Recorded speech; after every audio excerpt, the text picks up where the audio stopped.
Washington, Reuters, the U.S. Commerce Department has recommended that President Donald Trump impose steep curbs on steel and aluminum imports from China and other nations, ranging from global and country-specific tariffs to broad import quotas, according to proposals released on Friday. The long-awaited unveiling of Commerce Euro trademark SA Euro E Section 232 Euro national security reviews of the two industries contained global tariff options of at least 24% on all steel products from all countries, and at least 7.7% on all aluminum products from all countries. The reviews were presented to Trump last month after complaints by U.S. producers that foreign dumping of the two metals was shutting them out of business.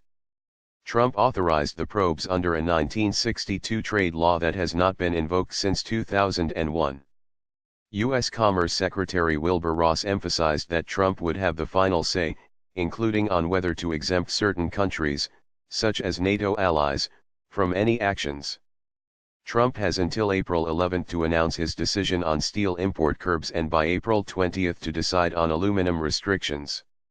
A Euro-ETH president has the discretion to modify any of these or to come with something totally different. He told reporters. Steel stocks soared on the recommendations, with U.S. steel up 9.7%, AK steel up 9.9% and the broader S&P 1500 steel index up 4%. Century aluminum shares jumped 8.1%, while Alcoa was up 0.9%. Ross said he would not be surprised if countries challenged the measures at the World Trade Organization. He said a Euro there has been no dialing back a Euro of the recommendations due to objections from industries that use steel and aluminum. A Euro-ETH objective of both reports is to get the production up to a level which will result, in our judgment, in the long-term viability of each industry. A Euro Ross said, adding that he did not believe that the recommendations would lead to significant price hikes. U.S. Senate Democratic leader Chuck Schumer said he hoped the proposals a Euro are the beginning of efforts by this administration to finally get tough on China. A Euro. Specific country options.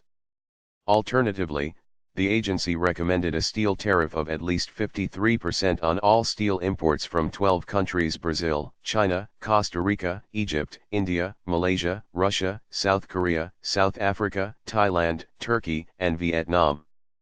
Other countries would be subject to a quota limiting their tariff-free access equal to their 2017 steel exports to the United States.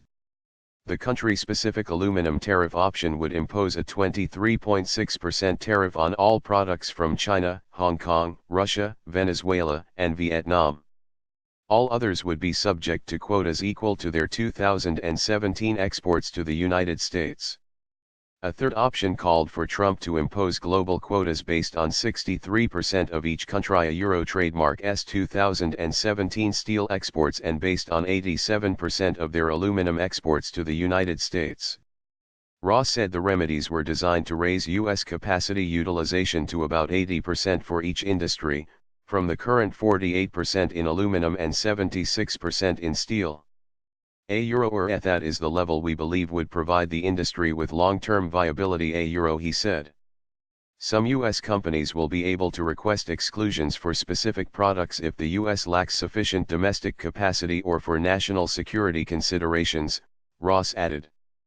Cowen & Co. analysts Navid Rasoli and Han Zhang told clients in a research note they believe Trump will more likely go for the more targeted options. A Euro utilizing a blanket tariff is too broad, in our view. A Euro, they said. A Euro is a higher level of precision needed than a blanket tariff because depending on the product spread, it could for instance knock out one product, and do little to nothing for another. A Euro. Trump met with a bipartisan group of U.S. senators and representatives at the White House last week, signaling he would take at least some action to restrict imports of the two metals.